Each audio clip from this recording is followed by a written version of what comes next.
أستغفر الله ربي وأتوب إليه. أستغفر الله ربي وأتوب إليه. أستغفر الله ربي وأتوب إليه. أعوذ بالله السميع العليم من الشيطان اللعين الرجيم. بسم الله الرحمن الرحيم. الحمد لله الذي لا يبلغ مدحته القائلون ولا يحصي نعماءه العادون ولا يؤدي حقه المجتهدون. الذي لا يدركه بعد الهمم ولا يناله غوص الفتن جلت عظمته. والصلاة والسلام والتحية والإكرام على البشير النذير السراج المنير الطور الطاهر الدر الفاخر العلم الظاهر المنصور المؤيد الرسول المسدد سيدنا ونبينا بالقاسم محمد وعلى آله الطيبين الطاهرين المعصومين المظلومين الذين أذهب الله عنهم الرجس وطهرهم تطهيرا. سيما على بقية الله في العالمين وخاتم أئمة المعصومين الكهف الحسين وغياث المستر المستكين ملجأ الهاربين وعصمة المعتصمين. أرواحنا وأرواح العالمين لتراب بمقدمه فداه عجل الله تعالى فرجه الشريف. واللعنة الدائمة الباقية على أعدائهم وقتلتهم وغاصب حقوقهم أجمعين. عزیزان گرامی، السلام علیکم ورحمۃ اللہ وبرکاتہ۔ ہم خداوند عالم کی بارگاہ میں دست بدعا ہیں کہ جو عزاداری کا شرف اور توفیق و سعادت خداوند عالم نے عطا فرمائی، ہماری تمام کوتاہیوں، تقصیروں، کمیوں، نالائقیوں کو مد نظر رکھتے ہوئے خداوند عالم اس مختصر سے، حقیر سے، ناچیز سے تحفے کو قبول فرمائے اور ہم سب کو عزاداران سید الشہداء صلوات اللہ السلام علیہ میں شمار فرمائے، اور خداوند عالم ہمیں زندگی کے آخری لمحات تک اہل بیت کے عزاداروں میں، اہل بیت کے چاہنے والوں، ان کا غم منانے والوں میں شامل فرمائے، اور کل میدان قیامت میں اہل بیت کے زمرے میں، اہل بیت کے ساتھ، ان کے عزاداروں، ان کے چاہنے والوں کے ساتھ محشور فرمائے، اور ہم سب کو وقت احتضار، موت کے وقت امام حسین علیہ السلام کی زیارت، ان کی شفاعت، ان کی سفارش، اور قبر میں ان کی زیارت، اور موت سے لے کر کے برزخ تک، برزخ سے لے کر کے محشر تک ہر قدم پر ان کی عنایتیں، ان کی سفارشات، ان کی شفاعتیں ہمیں نصیب ہوں، اور یہ سارے مرحلے آسانی کے ساتھ تمام عزاداروں کے گزر جائیں، اور کسی ایک مرحلے میں بھی، کسی ایک منزل ہوئے عزاداروں کو کسی طرح کی تکلیف اور درد و غم کا احساس نہ ہو۔ خداوند عالم کی بارگاہ میں دست بدعا ہے کہ ہماری اس عزاداری کا اجر اور اس کا ثواب خوشنودی لمحہ مبارک حضرت ابا عبداللہ علیہ السلام قرار دے، اور ان تمام چیزوں کا اجر و ثواب ہماری طرف سے ان کے فرزند عزیز حضرت حجت ابن حسن عسکری خدمت میں ہدیہ کرنے کا شرف نصیب فرمائے، اور جو بھی اس وقت عزاداری ہوئی ہے، جو مجلسیں ہوئی ہیں، جو ماتم ہوئے ہیں، جو سینہ زنی ہوئی ہے، جو جس میں جس طرح کی خدمت کی عزاداری کے تعلق، کوئی بھی جس نے خدمت کی ہو، پروردگار وہ ساری خدمت قبول، اور ہمیں کہ ان کا جو بھی اجر ہے، جو بھی اجر و ثواب ہے، اس پورے عزاداری کا جو بھی ثواب ہے، وہ سارا اجر و ثواب ولی عصر حضرت حجت ابن حسن عسکری صلوات اللہ السلام علیہ، فرزند امام حسین، وارث غم حسین کی خدمت میں نذر کرتے ہیں، ہدیہ کرتے ہیں، پیش کرتے ہیں، اور خدا کی بارگاہ میں قبول درخواست کرتے ہیں کہ اس عظیم ترین بارگاہ میں ہمارا یہ ناچیز ہدیہ قبول ہو اور امام وقت کی عنایتیں ہم سب کے شامل حال ہو، اور آئندہ سال ہمیں امام وقت کے ساتھ ان کے ہمراہ امام حسین علیہ السلام کی عزاداری کرنے کی توفیقات نصیب فرمائے، اور امام وقت کے ساتھ سینہ زنی اور ماتم و گریہ زاری کی توفیق نصیب فرمائے، اور کچھ مجلسیں ایسی بھی نصیب فرمائے جس میں بالائے منبر امام وقت علیہ السلام تشریف فرما ہو، اور زیر منبر ہم ان کے بیانات سے منور ہو رہے ہوں، روشن ہو رہے ہوں، استفادہ کر رہے ہوں، اپنے دل و دماغ، فکر و نظر کو ان کے مزاج کے مطابق ڈھال رہے ہوں۔ خدا سب کو سلامت رکھے۔ اجزان گرامی، یہ 2 مہینہ 8 دن امام حسین علیہ السلام کے مجلسیں کلاسز ہوئی، اس میں مختلف موضوعات پر گفتگو ہوئی، مختلف سبجیکٹ پڑھائے گئے، مختلف باتیں بیان کی گئیں۔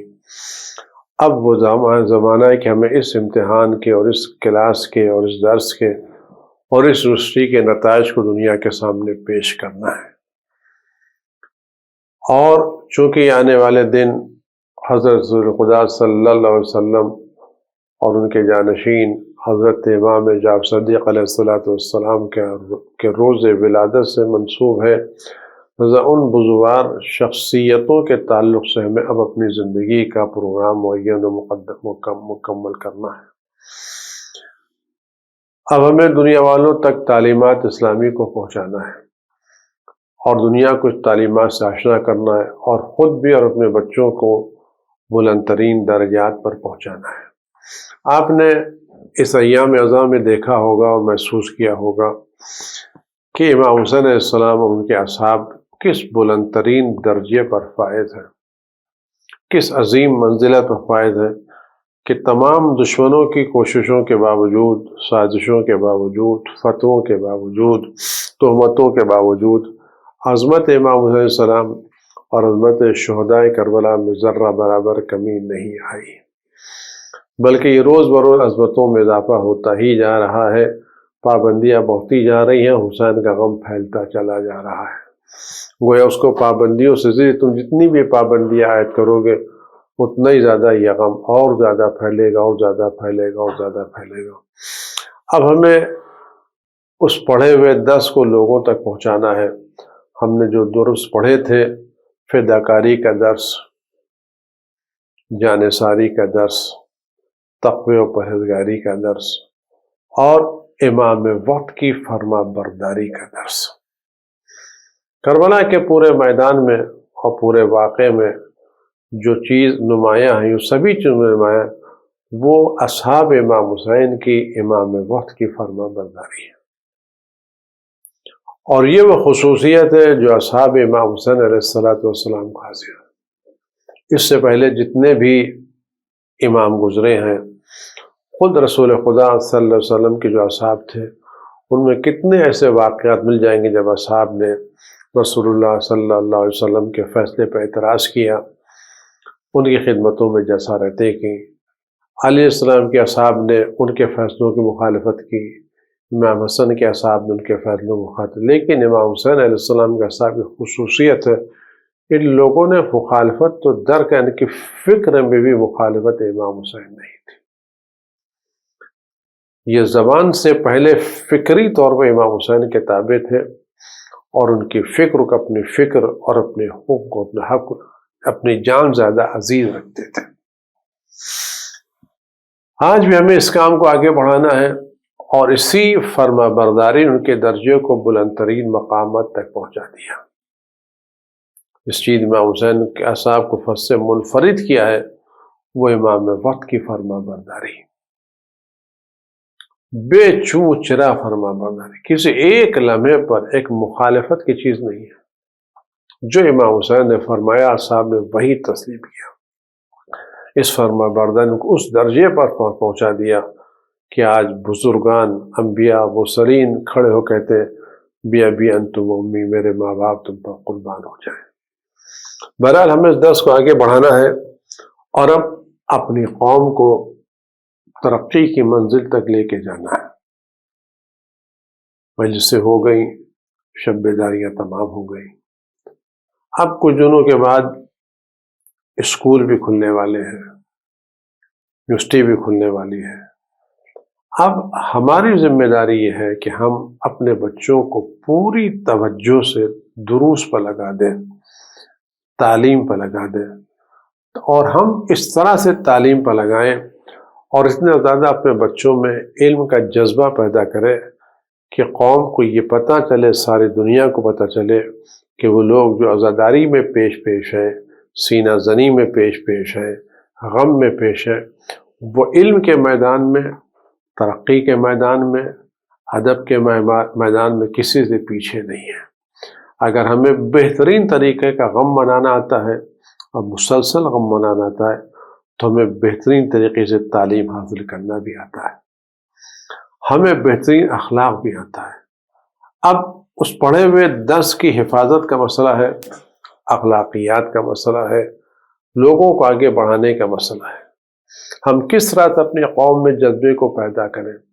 سیرت پیغمبر اکرم صلی اللہ علیہ وسلم کو پڑھنے سے ساتھ ساتھ اپنے دل میں، اپنے دماغ میں، اپنے فکر میں اتارنے کا مسئلہ ہے۔ اہل بیت کی سیرت سے بہتر کوئی سیرت نہیں، رسول اللہ اسوے سے بہتر کوئی اسوہ نہیں ہے۔ ہر وہ شخص جو اسوہ رسول پر آگے بڑھے گا وہ یقیناً ترقی کی منزل پر۔ پیغمبر اکرم صلی اللہ علیہ وآلہ وسلم کو خدا بند عالم نے جو چیزیں دیں اس میں کیا فرمایا؟ میں دو چیزوں کا تذکرہ کروں گا جو قرآن نے فرمایا۔ ایک فرمایا علمک ما لم تکن تعلم، پیغمبر اللہ نے آپ کو وہ تعلیم دیا جو آپ نہیں جانتے تھے۔ وکان فضل اللہ، اللہ پر آپ کا فضل بہت زیادہ ہے۔ خدا بند عالم نے اس تعلیم کو اپنے عظیم ترین فضل سے شمار کیا ہے کہ خدا بند عالم کا فضل یہ کہ آپ کو تعلیم دی، اور یہ انک لعلی خلق عظیم، پیغمبر آپ بلند ترین اخلاق پر فائز ہیں۔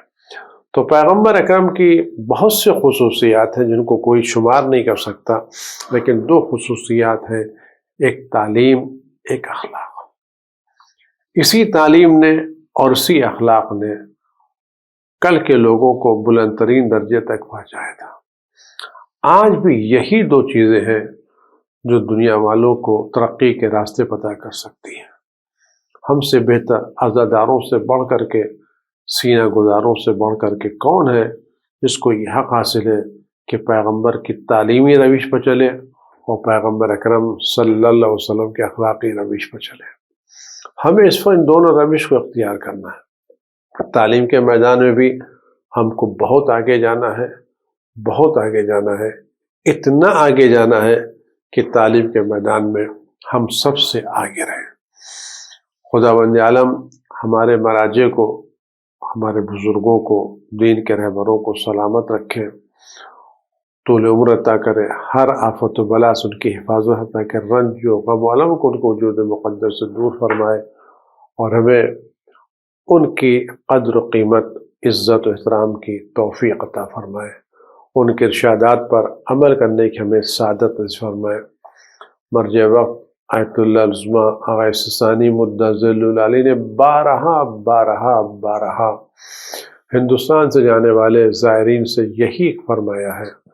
میں روزانہ نماز صبح سے پہلے، نماز صبح کے بعد تمام مومنین دعا کرتا ہوں، خاص کر ہندوستان کے مومن خاص طور سے دعا، میں سب کے لیے دعا کرتا ہوں لیکن ہندوستان کے مومنین کے لیے خاص طور سے دعا کرتا ہوں، اور آپ میرا سلام ان لوگوں تک پہنچائیں۔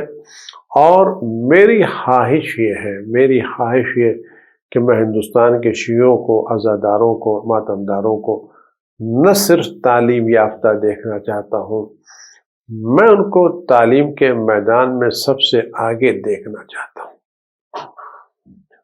میں تعلیم کے میدان کو سب سے آگے، میں چاہتا ہوں کہ ہندوستان کا سب سے بڑا ڈاکٹر شیعہ ہو، سب سے بڑا انجینئر شیعہ ہو، سب سے بڑا آئی ٹی کا شیعہ ہو۔ علم کے میدان میں یہ کارواں سالاری، یہ سپہ سالاری، یہ رہبری شیعوں کے ہاتھوں میں ہونا چاہیے، جیسے کل امام صادق علیہ السلام کے دور میں تھی۔ امام محمد باقر علیہ السلام کی ایک روایت ہے، فرماتا ہے کہ کسی شہر میں 1,00,000 لوگ رہتے ہیں اور ان میں صرف ایک شیعہ ہے، تو اس وقت تک وہ میرا شیعہ نہیں ہو سکتا جب تک وہ تقوی و پرہیزگاری میں، دینداری اور اخلاق میں ان اخلاق سے برتر نہ ہو۔ تو اگر ہم واقعی ائمہ معصومین علیہ السلام کو اپنے شیعہ ہونے کا ایک تحفہ بھیجنا چاہتے ہیں تو ہمیں کوشش کرنا چاہیے اپنے جوانوں کو علم کے میدان پہ لانے کے لیے۔ آج کا زمانہ اب زمانہ آ چکا ہے، اسکول کھلیں گے، کالجز کھلیں گے، امتحانات ہوں گے۔ اب ہمیں یہ بہانہ نہیں بنانا چاہیے کہ ہم نے اتنے دن تک پڑھا نہیں۔ محنت کریں۔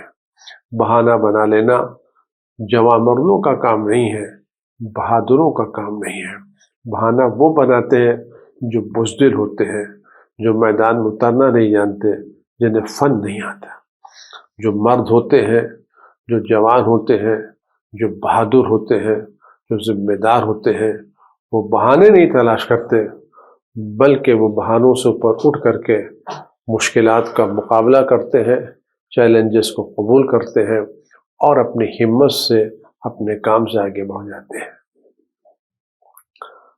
بہانے کس کے پاس نہیں ہیں؟ مشکلات کس کے پاس نہیں ہیں؟ سب کے پاس مشکلات ہیں۔ مشکلات کی شکایت کرنے سے مشکلات حل نہیں ہوگی، مشکلات کا مقابلہ کرنے سے مشکلات حل ہوگی۔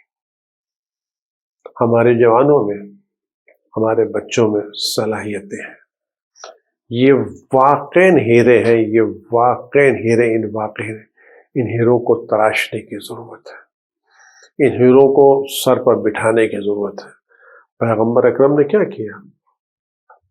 اس زمانے میں اتنا تعلیم پر زور دیا، اتنا تعلیم، اس زمانے کی وجہ تعلیم بہت محدود تھی، بہت محدود تھی، بہت محدود تھی، انگلیوں پر گنے چنے ہوئے افراد تھے۔ اتنا تعلیم کو اہمیت دی کہ اگر کوئی قیدی آتا تھا جو مسلمان کا دشمن ہوتا تھا، جو میدان میں مسلمانوں سے لڑنے کے لیے آیا تھا، اگر وہ آزادی چاہتا تھا تو اس کی آزادی کی شرط پیسہ نہیں تھی، شرط ہے کہ تم چند لوگوں کو پڑھنا لکھنا سکھا دو، ہم تمہیں آزاد کر دیں گے۔ اس زمانے میں عورتیں مہر یہ رکھتی تھیں کہ تمہیں قرآن کی تعلیم دے دو۔ کتنا علم دوستی آگے بڑھ گئی تھی کہ لوگوں کو کتنی تمانت کی، عورتوں کی مہر یہ تھا، ہمیں زیور نہیں چاہیے، جواہرات نہیں چاہیے، لاکھوں روپے نہیں چاہیے، جائیداد نہیں چاہیے، ہمارا مہر قرآن کریم کے سوروں کی تعلیم ہے۔ یہ جذبات عورتوں میں۔ آج لڑکیوں کی تعلیم کوئی مسئلہ اہم ہے ہمارے لیے، تو اس میدان ہم کو آگے بڑھنا ہے اور یہ تعلیم ہمیں آگے کرنا ہے۔ امام جعفر صادق علیہ السلام کا قول ہے کہ دیکھو یہ نئے بچے تمہاری نئی نسل کے لیے پیدا کیے گئے ہیں، ان کو نئے زمانے کی ضرورتوں کے اعتبار سے تعلیم دو، تربیت دو۔ چیلنجز کو سنبھالنے کی بات کرو، چیلنجز کو قبول کرنے کی بات کرو۔ آپ دنیا میں آپ کی جا کے دیکھ لیں، یہ روزمرہ کا تجربہ، اس کو آپ غور کر کے دیکھ، اس کو محسوس کر سکتے ہیں۔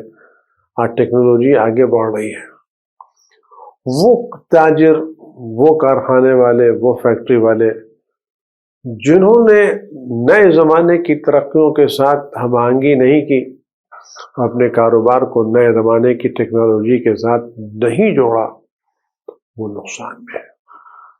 لیکن جنہوں نے نئی ٹیکنالوجی کے ساتھ ہم آہنگی کی اور نئی ٹیکنالوجی کو اختیار کیا، اس کو سیکھا، اس کو پرکھا، اس کو استعمال کیا، وہ آج بھی اچھی حیثیت میں۔ تو یہ جوان بھی اسی طرح کے ہیں، ہمیں ان کو نئی نسل کے اعتبار سے تربیت دینا ہے۔ کل 5 سال کے بعد ہونے والا، اس کی تربیت ابھی سے شروع کرنی ہے۔ اس کے لیے ضروری ہے کہ ہم روشن فکر ہو اور تعلیمات میں چیزوں پر نظر رکھیں۔ تو کوئی اس لیے امام فرماتے ہیں کہ اگر میں چاہتا ہوں اگر کوئی میرا جوان پڑھنے پر آمادہ نہ ہو تو میں چاہتا ہوں جوانوں کو مارا جائے تاکہ وہ تعلیم پر آمادہ ہو جائے۔ تو اس پر ضرورت ہماری اس بات کی ہے کہ ہم تعلیم کے میدان میں زور دیں، لیکن تعلیم اخلاق کے ساتھ، تعلیم دین کے ساتھ، تعلیم مذہب کے ساتھ۔ ایسا نہ ہو کہ ہم تعلیم کے میدان میں اتنے آگے بڑھ جائیں کہ خدا کو بھول جائیں، رسول کو بھول جائیں۔ وہ تعلیم جو ہمیں خدا سے دور کر دے، وہ علم نہیں، جہالت ہے، وہ ترقی نہیں، وہ تنزلی ہے، کیونکہ خدا ایسی واضح حقیقت اس کو کوئی بھلا نہیں سکتا۔ لہذا اس تعلیم میں ہمیں بچوں کو آمادہ کرنا چاہیے جہاں بچے پوری طرح سے علم کے ساتھ ساتھ اخلاق سے ہوں۔ آج ہماری سوسائٹی میں جو مسائل ہیں، جو فیملی کے مسائل ہیں، جو روزمرہ کے جھگڑے ہیں، جھگڑے دولت کی بنیاد پر نہیں ہیں، فقر و فاقے کے جھگڑے کم ہیں۔ آج جھگڑے اخلاق کے ہیں، روش کے ہیں، رویے کے ہیں، بیہیویئر کے ہیں، زبان کے ہیں، لہجے کے ہیں۔ ان سب کا تعلق کس سے ہے؟ ان سب کا تعلق اخلاق سے ہے۔ میں زیادہ باتیں نہیں عرض کرنا چاہتا، اسے اتنا عرض کرنا چاہتا ہوں آپ غور کریں اور دیکھیں کہ دشمنی کے ماحول میں، زبردست جانی دشمنوں کے ماحول میں کس چیز نے پیغمبر کو کامیابی عطا کی؟ ان کے اخلاق میں، ان کے کردار میں۔ آج ہمیں یہ اخلاق سیکھنا۔ اخلاق خالی جھک کے سلام کر لینا نہیں ہے، خندہ پیشانی سے جواب دینا نہیں ہے۔ اخلاق یہ بھی کہ ہمارے عمل سے کسی کو تکلیف نہ پہنچے۔ ہم اپنے گھر کا کوڑا کسی جا کے پبلک جگہ پر نہ پھینکیں، ہم اپنے گھر کا گندا پانی کسی عمومی جگہ پر بہائیں نہیں۔ یہ بھی اخلاق آتا ہے۔ اخلاق صرف جھک کے سلام کر دینا تھوڑی، یہ بھی اخلاق ہے۔ خندہ پیشانی سے یہ بھی اخلاق ہے، گلے لگا لینا یہ بھی اخلاق ہے، لیکن اخلاق ان باتوں منحصر نہیں ہے۔ اپنے گھر کی گندی نالی نکال کر کے سڑک پر بھیج دیں، میدان میں نکال دیں اور پورا میدان گندگی سے بھرا ہوا ہو اور اپنے گھر کو صاف رکھیں، کیا یہی اخلاق ہے؟ ہماری گندگی دوسروں کو اذیت پہنچائے اور ہم گھر میں چین سے سوئیں؟ ہونا تو یہ چاہیے کہ ہمارے کسی عمل سے، کسی فعل سے کسی کو ذرہ برابر تکلیف نہ ہو۔ ہم اپنا کوڑا پبلک کی جگہوں پر بھیجنا، کوڑا ہمارا ہے، ہم دوسروں کو اپنے کوڑے سے تکلیف کیوں پہنچائیں؟ ہمارے گھر کا گندا پانی دوسروں کی زمین پر کیوں بہے؟ اور آپ یہ بھی جانیں، اگر وہ زمین جس میں گندا پانی بہ رہا ہے وہ ہماری نہیں ہے، ہماری نہیں ہے، کسی اور کی ہے، تو اس کی اجازت کے بغیر اس پر گندا پانی پھینکنا بھی جائز۔ یہ تصرف ہے، یہ غیر کے مال میں اس کی اجازت کے بغیر تصرف ہے۔ یا زور زبردستی کا مسئلہ نہیں ہے کہ ہمارے سامنے کوئی بولے گا نہیں۔ اسلام نے اس کی اجازت نہیں دی ہے کہ تو اپنے گھر کے بارش کے پرنالے کا صاف پانی دوسروں کی زمین پر بہاؤ۔ زمین کا استعمال اس پر گھر بنانا نہیں ہے کہ ہم نے گھر نہیں بنایا، زمین کا استعمال اس پر چلنا ہے، زمین کا استعمال اس پر کپڑے پھینکنا ہے، زمین اس پر پانی بہانا، یہ بھی اس زمین کا استعمال ہے۔ زمین اس پر سے قبضہ کر لینا نہیں ہے کہ ہم نے غیر کی زمین پر قبضہ کر لیا، یہ استعمال کرنا نہیں۔ اگر ہم غیر کی زمین پر گندا پانی بہا رہے ہیں، غیر کی زمین ہم کوڑا پھینک رہے ہیں، تو یہ بھی ہم اس کا غلط استعمال کر رہے ہیں، اس کے ہم جواب دہ ہوں گے، ہم اس کے جواب دہ ہوں گے۔ یہ بھی اخلاق ہے، لیکن ہمارے یہ چیزیں اخلاقیات میں نہیں آتی۔ ہم اپنے گھروں کی آوازوں سے دوسروں کو ستاتے ہیں۔ اسلام یہ بھی جاتا ہے کہ اپنے گھر کی کھڑکی ایسے مت کھولو کہ دوسروں کا پردہ بے پردگی ہوتی ہو، ایسا مت گھر بناؤ کہ تمہاری کھڑکی دوسروں کے لیے بے پردگی کا سبب بنتی ہو۔ یہ اخلاقیات میں آتے ہیں، یہ تعلیمات میں آتے ہیں۔ ان چیزوں کو کون سمجھے گا؟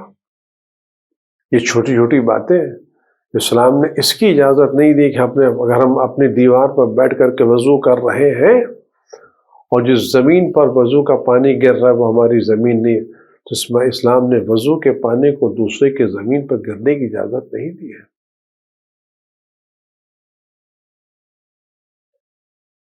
اسلام آپ دیکھیں کیا تعلیم دی ہے. پیغمبر اکرم صلی اللہ علیہ وسلم کے زمانے میں ایک شخص تھا، اس کو اسلام کے مزاج دیکھا، اس کو ہمیں عمل کرنا چاہیے. یہ کتابوں کی چیز نہیں ہے، یہ عمل کی چیز ہے. ایک شخص پیغمبر اکرم صلی اللہ علیہ وسلم کے زمانے میں تھا، اس کی ایک زمین تھی، اس کا پیڑ لگا ہوا تھا،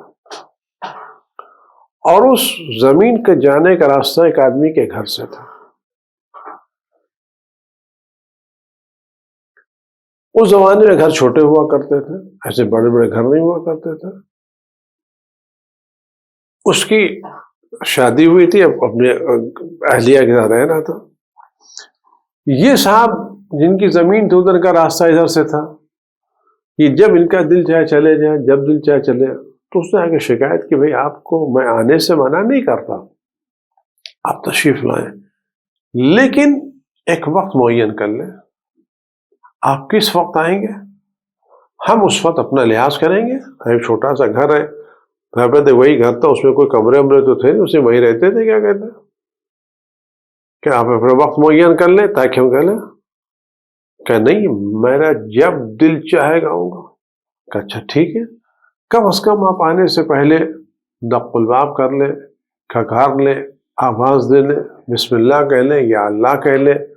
تو ہم لوگ معلوم کس پوزیشن میں ہے، کس حالت میں ہے، ہمارے اہلیہ کا سر کھلائے نہیں کھلائے. کیا کہتے ہیں آپ چلے آ رہے ہیں، آپ ہم منع نہیں کرتے، آپ تشریف لائیں یا وقت معین کر لیں،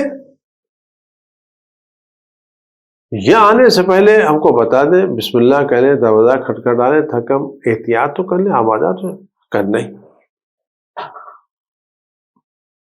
میرا گھر زمین ہے، میں جب دل چاہوں گا. بات پیغمبر اکرم صلی اللہ علیہ وسلم تک پہنچی، انہوں نے منع کہا نہیں نہیں، میری زمین ہے، میرا راستہ ہے، میں آؤں گا. کہ بھائی درخت اس کو بیچ دیں. کہ نہیں بیچوں گا. کہ میں اس درخت کے بدلے میں جنت میں تم کو درخت دے دوں گا، تم یہ درخت بیچ دو اور جنت میں تمہیں درخت، تمہارے لیے جنت لکھ دے دے، اس درخت کے بغیر تم کو جنت مل جائے گی. اس درخت کے بدلے میں تم کو جنت مل جائے گی. میں تم کو درخت کے بدلے میں جنت، ایک درخت نہیں کئی درخت کے پیغمبر نے بات کی، یہ چھوڑ دو، وہ چھوڑ دو، وہ چھوڑ دو، لیکن صاحب تیار نہیں ہوئے. کہا نہیں، مجھے نہ جنت طرف سے، زمین میری ہے، پیڑ میرا ہے، میں جب دل چاہ آؤں گا،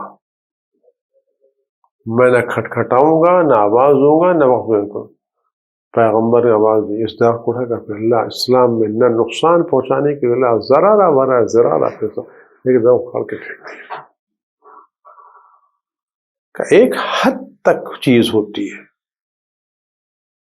تمہاری زمین اس کا مطلب ہے دوسرے کو جو اذیت دینا چاہو دو.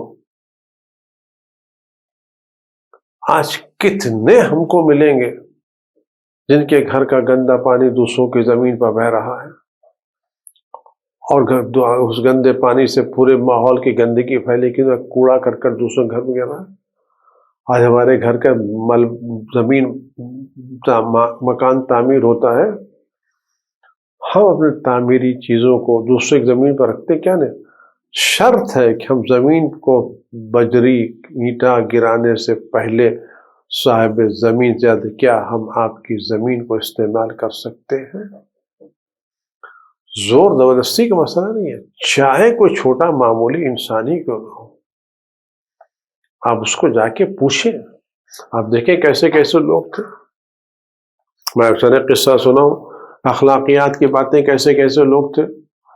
آیت اللہ العظمی آغائے سید علی سیستانی مدثر اللہ علی کے وکیل ہیں، حضرت حجت صاحب رسمی آغائے سید جواد شہرستانی، خدا ان کو سلامت رکھے. بڑے عظیم الشان انسان ہیں، بڑے متقی، بڑے پرہیزگار، بڑے ہی خیال کرنے والے. ہندوستان تشریف لائے تھے. ان کے ساتھ دو عظیم بزرگ علماء تھے، ایک آغائے گل پائگانی تھے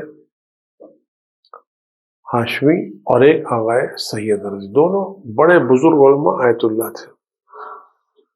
آگرہ میں مزار شہید پر ہم لوگ بیٹھے ہوئے تھے. آیت اللہ گل پائے گا ہاشمی گل پائے گا جمالوں کو واش روم جانے کی ضرورت پڑے، وہ جوتا پہنوں کو چپل چاہیے تھے کہ میں جا رہا ہوں وہاں کہاں جوتا اتاروں گا تو چپل کوئی مل جائے، تو آیت اللہ سرزی نے کہا جاؤ کہ میری چپل پہن لو لیکن 5-10 منٹ میں چلے آنا، 5-10 منٹ میں آپ چپل میری پہن سکتے ہیں، مجھے اس سے زیادہ کوئی چاہیے لے چلے۔ اب وہ کھڑے ہو گئے، اب وہ آگے نہیں بڑھ رہے ہیں کہ آپ کیوں نہیں آتے؟ کہا کہ میں اس لیے نہیں جا رہا ہوں کہ آپ نے اپنی چپل استعمال کرنے کی اجازت مجھے 5 سے 10 منٹ کی دی ہے، اگر وہاں مجھے اس سے زیادہ وقت لگ گیا تو میں 11ویں منٹ میں کیا کروں گا؟ چپل اتار دوں، ننگے پیر کھڑا رہوں، کیونکہ آپ کی اجازت صرف 10 منٹ تک کی ہے، اس سے بعد کی اجازت نہیں ہے۔ جبکہ وہ دوست تھے، چاہنے والے تھے، ایک دوسرے کو جانتے تھے، کہ نہیں آپ نے یہ چپل آپ کی ہے، میں آپ کی مرضی کے بغیر اس کو استعمال نہیں کر سکتا، اور آپ نے اجازت مجھے 10 کی دی ہے، 11ویں میں جاتے ہیں میں نہیں، ڈر لگ رہا ہے میں جاؤں، مجھے دیر لگ جائے وضو کرنے میں، واش روم میں دیر لگ جائے، کیا کہوں جب کہ اچھا بھائی جاؤ، جب تک تمہیں ضرورت ہو اس وقت تک چپل، اس وقت وہ شخص آگے گیا، اسے کہتے ہیں اخلاق، اسے کہتے ہیں تقوی، اسے کہتے ہیں پرہیزگاری۔ جب یہ چیزیں ہمارے کیا رائج ہو جائیں تو آپ یقین جانیں ہماری دنیا بدل جائے گی۔ آج ہم کس طرح سے بنا لیتے ہیں، میں تفصیلات پہ نہیں جانا چاہتا، دیوار ہماری ہے، چھجا ہم نے دوسروں کی زمین پر بنا لیا ہے، ہم نے اپنا دروازہ دوسروں کی زمین میں کھول دیا ہے تاکہ کل جب وہ زمین ہوتا ہے کہ وہ 4 فٹ زمین چھوڑ دے اور یہ زمین پھر ہمارے قبضے ہو جائے، جب وہ زمین ہم نے آخر بارڈر تک اپنی زمین والی تو دوسرے کی زمین پر ہم کس بنیاد پہ کھڑکی کھول سکتے ہیں؟ کھولنا ہے تو اجازت لے کے کھولیں، پرمیشن لے کے کھولیں، ان کو بتا کے کھولیں۔ یہ معمولی اخلاقیات ہیں لیکن اسلامی تعلیمات کی کلید ہے، پیغمبر نے یہی چیزیں ہم کو سکھائی ہیں، اہل بیت نے یہی چیزیں ہم کو سکھائی ہیں کہ دیکھو لوگوں کا دل اخلاقیات سے جیتو، جھوٹ مت بولو، دوسروں کا خیال رکھو، پڑوسیوں کا خیال رکھو، ہر ایک کا خیال رکھو۔